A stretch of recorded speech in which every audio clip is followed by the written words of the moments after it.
Psikolog forensik bongkar 3 poin soal kondisi Baradae menembak karena manut atasan. Dalih lolos pidana. Keterangan klien saya adalah berbeda dengan keterangan dari saudara FS mengenai penembakan, tetapi dalam hal ini klien saya tetap konsisten menyampaikan yaitu yang seperti yang sudah disampaikan oleh Komnas HAM LPSK mengenai penembakan itu. Memang klien saya melakukan penembakan, tapi penembakan terakhir itu bukan dari klien saya. Dia sampaikan dia menembak pertama dan saudara FS menembak juga. Dia melakukan penembakan itu berdasarkan perintah. Baradae ini tidak tahu motifnya. Yang lain karena berhadapan dengan Jenderal Bintang 2, kemudian ada perintah. Saya lihat bahwa itu dibawa intimidasi ya. Jadi kalau dia melakukan satu disuruh untuk menembak tidak mau, itu artinya dia tidak sebagai bagian yang disebut sebagai eksekutor ya. Kalau dia mau berarti akan menjadi eksekutor. Baradae sudah melihat Joshua terkapar bersimbah darah, tapi direkonstruksikan tidak. Nah, debat tebal ini kan jadi ngaco semua. Kapolri bicara apa pada saat rapat kerja, direkonstruksi berbeda, di gua juga berbeda.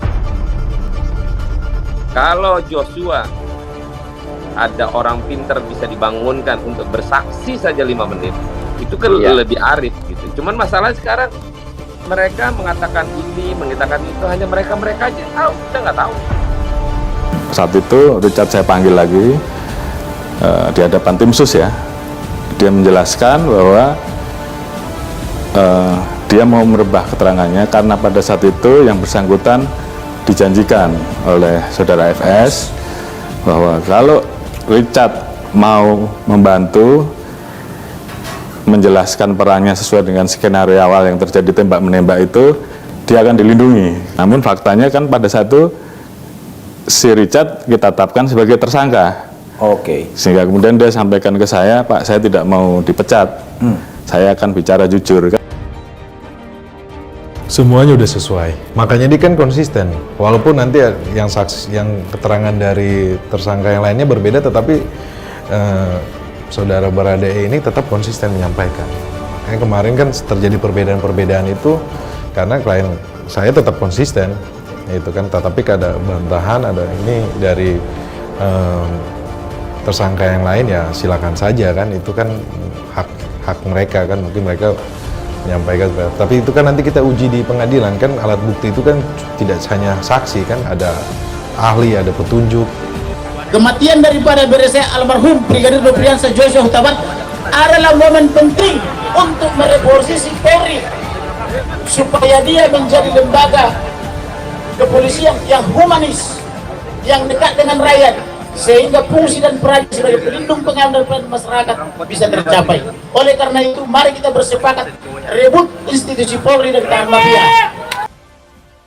Semua tersangka dugaan kasus pembunuhan berencana terhadap Brigadir J telah melakukan tes uji kebohongan menggunakan lie detektor. Adapun psikolog forensik bongkar 3 poin soal kondisi Baradae menembak karena manut atasan. Dalih lolos pidana. Penggunaan lie detektor atau uji poligraf pada para tersangka menjadi penuh pertanyaan dari publik mengenai seberapa efektif penggunaan alat tersebut dan bisakah menjadi alat barang bukti mengungkap kasus pembunuhan berencana Brigadir Yosua. Psikolog forensik bongkar 3 poin soal kondisi Baradae menembak karena manut atasan. Dalih lolos pidana. Reza Indragiri, selaku psikolog forensik yang aktif, selalu memberikan analisanya sejak kasus pembunuhan Brigadir Yosua menyeruak ke publik. Dari mulai proses ekshumasi, rekonstruksi ulang, hingga sekarang proses uji poligraf atau lie detektor yang diterapkan oleh Barreskrim Polri buat mengorek keterangan jujur dari para tersangka. Pengacara Baradae, Roni Talapesi, menuturkan bahwa dirinya telah melakukan tes psikolog terhadap kliennya Richard Eliezer. Orangnya patuh dan tidak pernah menentang. Karena dari hasil asesmen psikolog yang kami siapkan dari lawyer, dia ini penurut. Dia dari kecil penurut, dekat sama orang tua, dan hangat. Jadi dia bukan tipikal anak yang membantah. Kemudian ketika dia menerima suatu perintah, terjadi gejolak dalam dirinya, Baradae. Tapi anak ini tidak berani mengungkapkan atau menolak. Reza Indragiri yang hadir juga sebagai narasumber di program 2 CCTV One memiliki pandangannya soal pernyataan dari kuasa hukum Baradae tersebut. Dari sudut pandang psikolog forensik, ada 6 kondisi mental manusia yang bisa saja membuat dia tidak usah bertanggung jawab secara pidana. Dalam topik ini, menurut saya relevan. Salah satunya, kepribadian tidak terlalu relevan. Reza mengaku karena kepribadian sifatnya dalam serta yang dicek saat proses persidangan adalah perilakunya. Fokusnya ada pada perilaku Baradae melakukan penembakan, bukan pada kondisi kepribadian.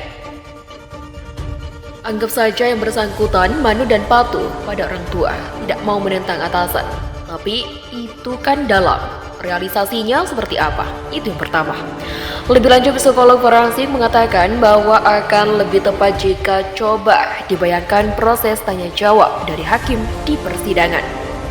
Ada 3 level. Yang pertama, hakim akan mengecek terlebih dahulu. Ini tekanannya benar ada, atau sebatas kekhawatiran dari Baradae. Kalau lolos, jawabannya berhasil meyakinkan majelis hakim. Masuk ke level 2, yaitu ada tidak kesempatan atau kemampuan dari Baradae untuk lolos dari tekanan itu. Kalau lolos juga. Masuk ke level 3, kira-kira risiko apa yang dialami oleh Baradae jika seandainya ia ingkar atau menolak perintah dari atasan?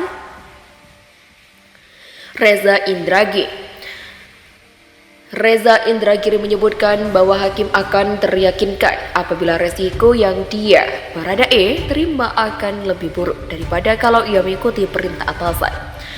Dirinya pun mengaku bahwa apa yang menjadi temuan dari hasil psikologi tentang Roni Talapesi terhadap kliennya, Baradae, benar dan menjadi kondisi Richard Eliezer karena disebut patuh dan tidak berani menentang atasan.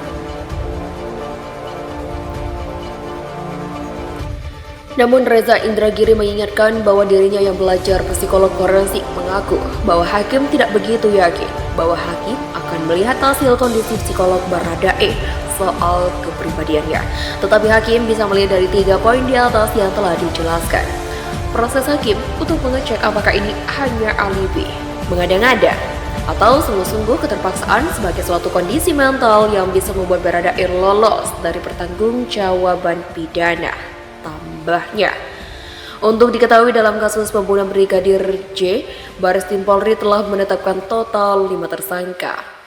Diketahui dalam kasus kematian Brigadir J, saat ini Polri sudah menetapkan 5 orang sebagai tersangka. Mereka adalah Barada Richard Eliezer atau Baradae, Irsyad Verdi Sambo, Bribka Riki Rizal, dan Kuat Ma'ruf serta Putri Chandrawati. Kejadian itu bermula pada Jumat saat Baradae diperintahkan Verdi Sambo untuk menembak Brigadir J. Selain memerintah, mantan Kadif Propam Polri diduga juga merekayasa kronologi kasus pembunuhan seolah-olah terjadi baku tembak antara Baradae dan Brigadir J di rumah dinasnya. Sementara itu, Bribka RR dan KM yang diduga berperan dan ikut membantu serta menyaksikan penembakan Baradae terhadap korban juga terseret menjadi tersangka.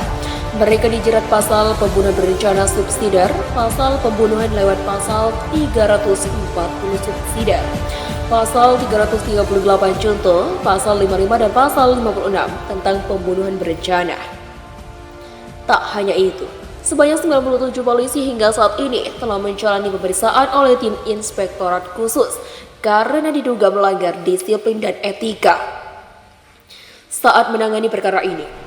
Dari jumlah itu, 16 polisi diantaranya telah menjalani penempatan khusus di Makobrimob dan Div Propam Polri.